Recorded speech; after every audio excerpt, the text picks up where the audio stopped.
চলে আসলাম জ্যোতির্ময়ী গল্পতে, সবাইকে স্বাগত। আমি জ্যোতির্ময়ী সরকার চলে এসেছি জ্যোতির্ময়ী গল্পে একটা ছোট্ট ব্লগ নিয়ে। হ্যাঁ বন্ধুরা, তোমরা সবাই কেমন আছো? আজকের আমি চলে এসেছি সরস্বতী সেজে। কেমন লাগছে আমাকে বলো? আর সেই সঙ্গে সরস্বতী সাজা হতো না, আমার এক বান্ধবীর জন্য হলো। সে এসে 12:30টার সময় বলছে, শোনা এই শাড়িটা ওকে ফলস পিউ করতে দিয়েছি। বলছে, শোনা সরস্বতী সাজলে ভালো লাগছে, তোকে সাজ না।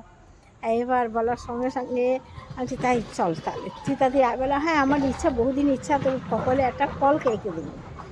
তার জন্য বলছি ঠিক আছে, তুই তাড়াতাড়ি করে রান্না টান্না করে। ঠিক আছে আসছি। ও চলে গেছে। আমিও সেই ফাঁকে মাছের ঝোল করেছি, ভাত করেছি, স্নান করেছি, শ্যাম্পু করেছি, চুলে শ্যাম্পু করেছি, তোমরা দেখে বুঝতে পারছো। শ্যাম্পু করে গুছিয়ে তাড়াতাড়ি করে চলে এসেছি। চলে এসে তোমার এতে করতে এসেছি। এবার ও এসে আবার কলকাটা এঁকে দিল, এইখানে এঁকে দিয়েছে, এখানে এঁকে দিয়েছে। আর সেই সঙ্গে আমার ভাড়া থাকে মেয়েটা, যে ভাড়া থাকে সে আমার নিজের মেয়ের মতোই হয়ে যায়। তার সাথে এসে আমার শাড়ি পরে, কাকিমার শাড়ি পরিয়ে দেবো। ঠিক আছে, এই দেখো আমাকে শাড়িটা পরিয়ে দিয়েছে। কেমন লাগে শাড়ি পরানোটা? ভালো হয়েছে? যাই, ভালো তো অবশ্যই বলতে হবে। সে খারাপ করুক, যে ভালো করুক খারাপ করুক, সে আমাকে করে দিয়েছে, তাকে ভালো বলতেই হয়। ভালো বলতে হয় কারণ এই কারণে, তাহলে তার উৎসাহটা বাড়ে, সে আরও ভালো করার চেষ্টা করবে। ঠিক তো? যাই হোক, ভালো করে দিয়েছে আমাকে, ভালোই সুন্দর করে শাড়ি পরিয়ে দিয়েছে, সাজিয়ে দিয়েছে। এবার তারপরে আমি ভিডিওগুলো স্টার্ট করেছি। সকাল থেকে এখনও কিচ্ছু খাইনি, শুধু 1 কাপ চা, একটা বিস্কুট খেয়ে বসে আছি, রিল করছি, ভিডিও করছি। বাড়ির সবাই কেউ জানে না, জানলে আমার বকা তো দেবেই। খাওনি, তোমার এগুলো কে করতে বলেছে, তোমার কি দরকার, পয়সার অভাব পড়েছে নাকি, এই সব বলতে থাকে। আরে না, আমি তো পয়সার জন্য করি নাকি, আমি তোমাদের সাথে আনন্দ করি সময় পাস করার জন্য। কোথায় টাকা, কোথায় পয়সা, ফেসবুকে কোথায় পয়সা? পয়সা তো দেখি না চোখে।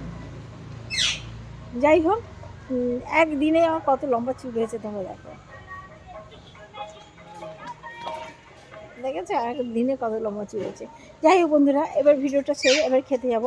সবাইকে জানাই অনেক অনেক ভালোবাসা, সরস্বতী পুজোর লক্ষ্যে অনেক ভালোবাসা, শুভেচ্ছা, অভিনন্দন রইল। সবাই ভালো থেকো, খুব আনন্দ করে সরস্বতী ঠাকুর দেখো, পুজো করো। আর কালকে দিনে তো ছোট থেকে একদম বুড়ো পর্যন্ত সবাই সুন্দর করে সেজে গুজিয়ে সরস্বতী ঠাকুর দেখতে যাবে, এটা জানা কথা। আমি বারান্দায় বসে বসে, রাস্তায় বসে বসে সবাইকে দেখি যে কত সুন্দর করে শাড়ি পরে সব যাচ্ছে, এটা খুব ভালো লাগে।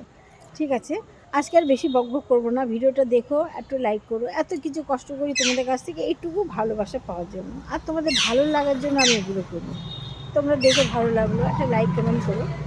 আর কি বলবো, অনেকে একটু কমেন্ট করে, কেউ লাইক করে না, কষ্ট হয়ে যায় হয়তো, পয়সা তো লাগে না, লাইক কমেন্ট করতে কী হয়েছে।